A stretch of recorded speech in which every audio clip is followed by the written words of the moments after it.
jamiah sholawatnya dan juga dari santunan anak yatim, santunan anak yatim yang telah dipersiapkan. Alhamdulillah kita pada malam hari ini tetap bisa melaksanakan kegiatan sebagaimana rutinan malam Selasa Kliwon. Mudah-mudahan kehadiran kita dicatat sebagai amal ibadah oleh Allah Subhanahu wa Ta'ala. Salawat dan salam mudah-mudahan dilimpahkan kepada baginda Rasul Muhammad Sallallahu Alaihi Wasallam. Mudah-mudahan kita yang sudah mulai kemarin baik para kiai, para masyayikh rahimakumullah, sebagaimana biasa acara pertama yakni pembukaan, kemudian yang kedua pembacaan istighosah, yang ketiga kajian Ahlus Sunnah wal Jamaah. Sebelumnya santunan anak yatim dulu biar tidak terlalu malam bagi anak-anak, dilanjutkan dengan pengajian Ahlus Sunnah wal Jamaah. Kalau memungkinkan juga ada dialog, dan kemudian ditutup dengan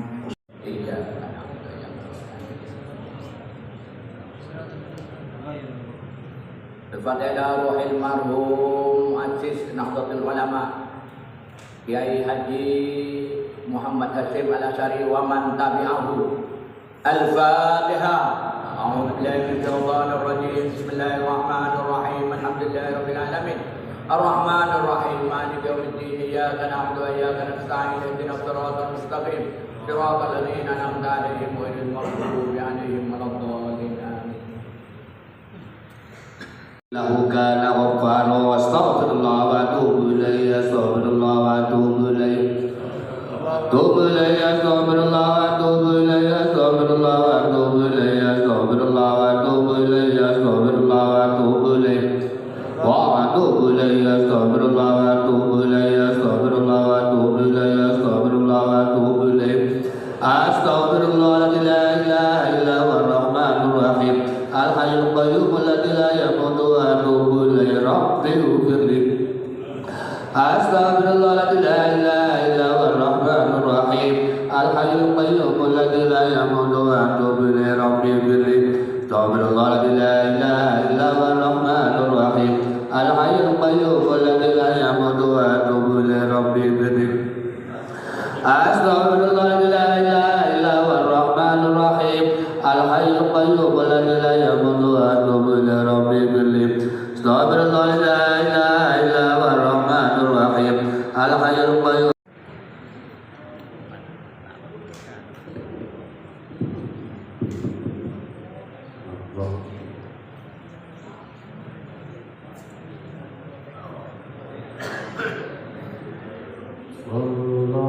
Allah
NU ke-102 Hijriah garis miring 99 menurut hitungan kalender Masehi yang diselenggarakan oleh kader penggerak Nahdlatul Ulama. Jadi nanti yang akan diundang seluruh kader penggerak pada hari Jumat tanggal 31 Januari 2025 jam 18 sampai dengan 22, jadi jam 6 maghrib sampai jam 10. Tempat di Pondok Pesantren Nurul Islam Antirogo, Jember. Keterangan dress code, maksudnya pakaian songkok hitam, kerudung hitam bagi yang perempuan, baju putih baik laki-laki atau perempuan, sarung atau bawahan gelap atau hitam. Ini agenda-agenda yang sudah lama direncanakan dan saya tanyakan kepada panitia, sudah mendapatkan izin dari pengasuh Pondok Pesantren Nurul Islam Kiai Haji Muhyiddin Abdul Somad. Nanti akan saya share permohonan panitia. Tadi itu Alhamdulillah kita masih mendapatkan nikmat yang paling agung, paling besar setelahnya nikmat iman dan nikmat Islam, yaitu nikmat sehat wa'afiat. Sehat. Dan sampai Allah menyampaikan umur kita ke bulan Rajab tahun 1446. Mudah-mudahan kita dipertemukan juga oleh Allah dengan bulan Rajab depan, tahun depan 1447 dalam keadaan sehat wa'afiat. Amin ya rabbal alamin. Rasulullah ketika sudah sampai ke bulan Rajab berdoa, Allahumma barik lana fi Rajab wa Sya'ban wa ballighna Ramadan. Ya Allah, berilah keberkahan bagi kami di bulan Rajab dan bulan Sya'ban, dan sampaikanlah umur kami ke bulan Ramadan. Barokah. Apa itu barokah? Penafsirannya memang bermacam-macam ulama. Secara kesimpulannya adalah barokah itu al khairul wafir, adalah kebaikan yang melimpah. Sebagian ulama memberikan tafsir definisi barokah. Barokah itu adalah jundun khafiyun min junudillah yurusiluha liman yasha. Adalah suatu prajurit, sesuatu yang samar, prajurit yang samar yang Allah berikan kepada orang yang dikehendaki oleh Allah Subhanahu wa taala. Al-barakah idza halat fil mali katharathu. Allah taala, karena memang banyak istilahnya orang-orang yang mudah-mudahan barokah, mudah-mudahan barokah pergi ke kiai, mudah-mudahan barokah kiai, doakan barokah, pergi ke Habib, doakan barokah. Namanya barokah itu jadi kesimpulan. Barokah kalau sudah menghidap masuk kepada harta itu akan berkembang. Harta itu akan berkembang, dan berkembangnya nanti harta itu akan disalurkan kepada jalan yang diridhoi oleh Allah Subhanahu wa taala. Gampang kalau ada harta itu barokah. Wah, ini mau pergi ke kegiatan Selasa Kliwon. Gimana ini? Ada uang sedikit yang untuk bensin. Itu suatu keberkahan. Karena uang yang sebenarnya yang dibelikan bensin BBM untuk datang ke sini itu adalah merupakan tabungan kelak yang akan peroleh balasannya di sisi Allah kelak di akhirat. Ada sumbangan apa saja. Jadi hal harta itu akan terus bisa. Kadang-kadang orang kelakuannya, pekerjaannya nggak seberapa, tapi dia bisa membiayai anak istri, bisa membiayai anaknya, meneruskan di pesantren atau melanjutkan pelajaran. Sebenarnya biasa saja pekerjaannya, tapi barokah. Ada kecukupan, Allah memberikan kecukupan kalau harta itu sudah ditempeli oleh barokah. Itu barokah. Barokah idza halat fi zaujah.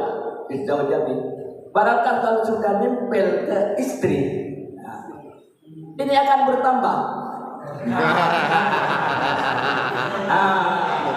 Bukan berarti kalau nempel di istri harus bertambah yang satu jadi dua, Pak Profesor. Enggak.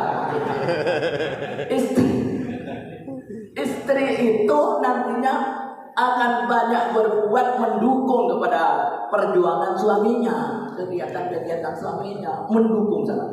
Seperti Sayyidah Khadijah Al-Kubra, istri Rasulullah Sallallahu Alaihi Wasallam, itu selalu mendukung perjuangan Rasulullah Sallallahu Alaihi Wasallam. Walaupun dia wafat, di depan dia bersampingan, bersebelahan dengan Siti Aisyah, terus Khadijah, ya Khadijah, ya Khadijah. Rasulullah, kami ada di sampingnya Rasulullah. Kata Siti Khadijah, cemburu Rasulullah, saya sudah wafat. Kalau masih Khadijah panggil, kenapa pada panggil Aisyah? Aisyah sudah ada. Kenapa pada panggil Aisyah? Aisyah, kau kan sudah ada di sampingku. Aku tidak melupakan perjuangan istriku Khadijah Al-Kubra yang dia luar biasa, korban tenaga, korban harta untuk perjuangan Islam. Banyak. Jadi walaupun kata-kata barokah itu tambah, ziyadah, an-numu, ziyadah, tambah dan berkembang. Kalau nemplek di istri bukan berarti tambah istrinya. Kalau nemplek di suami, di zawaj, barokah itu sang suami akan tambah setia kepada istri. Tidak usah diulas ini nanti urusan muslimat. Barokah idza halat fil umri, barokah kalau itu nemplek berada di umur itu akan selalu diisi dengan kebaikan. Itu barokah namanya. Jadi makanya ketika ada seseorang yang ingin tambah panjang umur, itu memang khilaf ulama. Ada yang mengatakan mohon panjang umur yang biasanya 63 bisa 65, bisa juga. Ada tidak tetap 63 tapi al khairah, kebaikan di situ akan selalu dikerjakan, umurnya dihabiskan untuk kebaikan. Imam Nawawi rahimahullah taala umurnya berapa? Bahkan itu termasuk al ulama al-azhar. Imam Nawawi rahimahullah ta'ala umurnya 45 tahun. Tapi karangan kitabnya luar biasa. Termasuk lagi Imam Nawawi termasuk al-uzzab alladzina atharul ilma ala zawaj. Ulama diantaranya yang membujang diantara Imam Nawawi yang mendahulukan ilmu daripada nikah. Kalau kita kan enggak, biasa-biasa aja lah. Waktunya nikah-nikah ilmu terus berjalan gitu kan. Barangkali juga. Imam Nawawi bahkan mukjizat, karomannya luar biasa, tidak masuk akal. Dan karomannya memang tidak masuk akal. Kalau yang masuk akal bukan karoman namanya. Sama dengan mukjizat, mukjizat tidak masuk akal. Akal tidak bisa mencerna, tidak bisa. Karomannya Imam Nawawi ketika mengarang kitab, lampunya padam, tapi keluar dari jari-jarinya itu nur cahaya. Menulis terus mengarang luar biasa. Itu diantaranya karomah yang dimiliki, diantara karomah yang dimiliki oleh Imam Nawawi rahimahullah taala. Kalau mukjizat, makanya penafsiran kadang-kadang orang keliru. Itu mukjizat dia, bukan. Mukjizat itu adalah untuk aulia, untuk para nabi, anbiya dan rasul. Kalau di lainnya mukjizat, kalau mukjizat itu wajib ditambahkan sebagai untuk melemahkan musuh. Jadi amrul khariqul lil adat yang diberikan kepada nabi dan kepada rasul dan harus untuk mematahkan, ditambahkan untuk mematahkan musuh-musuhnya. Seperti mukjizatnya Rasulullah Sallallahu Alaihi Wasallam ketika orang kafir datang, Muhammad, Kamu mana kalau memang kamu Rasul? Coba bulan ini pecahkan, bulan setiap kasih. Ketika waktu itu Nabi Muhammad SAW ada di Bukit Sofa, datang semuanya orang kafir. Tapi apa kata Rasulullah setelah meminta pecahkan Muhammad? Akhirnya Rasulullah menunjuk kepada bulan. Langsung bulan itu yang separuh ada di Jabal Abi Qubais. Jabal Abi Qubais itu kalau orang Indonesia, orang yang sudah ngejak Jabal Qubais. Sebenarnya Jabal Abi Qubais. Persingkat dan orang Jember Jabal Qubais. Tahu di Jabal Kentangnya ada di mana? Itu separuhnya di situ, yang situ separuhnya ada di Jabal Qaifaan yang disebut Jabal Hindi. Sekarang sudah digusur perluasannya. Isyhadu kata Rasulullah. Coba lihat kalian. Udah.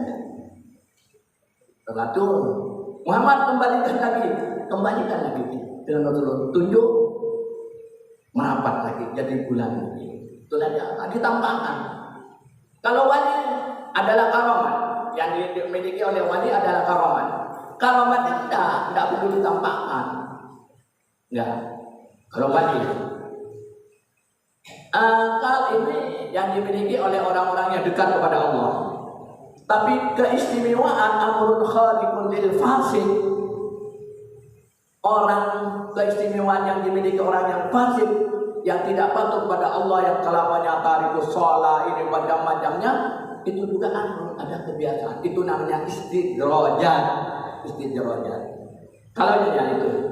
Jadi bahkan ada di satu kitab namanya Al-Furqan. Kitab ada pemisah baina auliya'ir rahman wa auliya'is syaitan. Jadi di situ ada karamat yang dimiliki oleh waliullah dan yang dimiliki oleh auliya'is syaitan, kekasih setan. Itu di situ disebutkan di kitab Al-Furqan baina auliya'ir rahman, yaitu waliullah, wa auliya'is syaitan, dan kekasih setan. Di situ banyak karomat-karomat dan semuanya disitulah ditinjau dari takwanya. Al-barakah kalau nemplek udah dari umur tadi ya, kalau nemplek kepada kesehatan, kuat tuh bisa tambah semangat, bersemangat untuk ibadah, bersemangat untuk hadir ke pengajian dan lain-lainnya. Ini yang ada barokah, dan banyak lagi barokah yang lain. Kalau nemplek itu pasti akan membawa kebaikan. Ini saja karena ada Ustaz siapa namanya, Kiai Sukri, dipersilakan sedikit saja. Wassalamualaikum warahmatullahi wabarakatuh. Dan ini harus.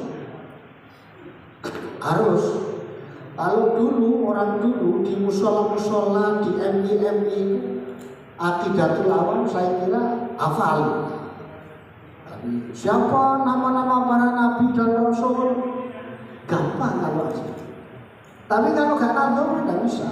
Adamun, Idrisun, Hud dan seterusnya. Nama malaikat tafsiru asrin minhum Jibril dan seterusnya. Enak kalau apa? Ini saya ulas sedikit aja. Sebelum Nabi hijrah, Nabi melakukan Isra. Dari mana? Min Makkatin Lailan Liqudsin Yudro. Dari Makkah Masjidil Haram ke Masjidil Aqsa pada malam hari. Sudah jelas. Wa ba'da Isra'in urujun lis-sama. Setelah Isra dari Makkah ke Baitul Maqdis, urujun lis-sama, naik ke langit untuk melaksanakan mi'raj, hatta ra'an nabi rabban kallama, sehingga Nabi bisa melihat Allah Subhanahu wa ta'ala berdialog dengan Kanjeng Nabi. Nah ini harus diyakini. Bagaimana caranya? Min ghairi kaifin wa hisab. Tak tahu caranya. Dan kita tidak boleh membayangkan, berarti Allah ada di atas. Dan boleh. Allah bagaimana caranya? Ya, Itulah mukhalafatul hawadis. Allah tidak butuh tempat, Allah tidak butuh arah. Waktu itu ada hadis Nabi begini terkait dengan tempat ini. Jangan kau memandang aku lebih dekat dengan Allah daripada Yunus. Aku yang sudah ada di langit berarti lebih dekat dengan Allah daripada Yunus yang ada di dasar laut. Jangan begitu. Dari kedekatan ini sama, saya dan Yunus sama-sama dekat dengan Allah. Karena apa? Allah tidak bertempat. Nah, kita tidak boleh. Terus waftarat alaihi khamsan ba'da khamsina farad. Kanjeng Nabi mendapatkan perintah 5 waktu sholat yang asalnya 50 waktu. Jadi karena 50 waktu terlalu berat, maka kemudian sama Nabiullah Musa alaihissalam disuruh balik Muhammad, gak kuat umatmu, balik. Terus balik, minta keringanan, diringankan sedikit, 5. Kurang gak balik lagi. Dan itu memang jadi sampai akhirnya dapat 5, tapi mendapat penyampaian dari Allah, Muhammad lebih wasadai inggih ya Allah. Jadi 5 ini sama dengan 50, karena setiap satu sholat dilipat gandakan 10. Jadi asar 10, maghrib 10, isya 10, subuh 10, kemudian apa itu zuhur 10. Jadinya tetap 50.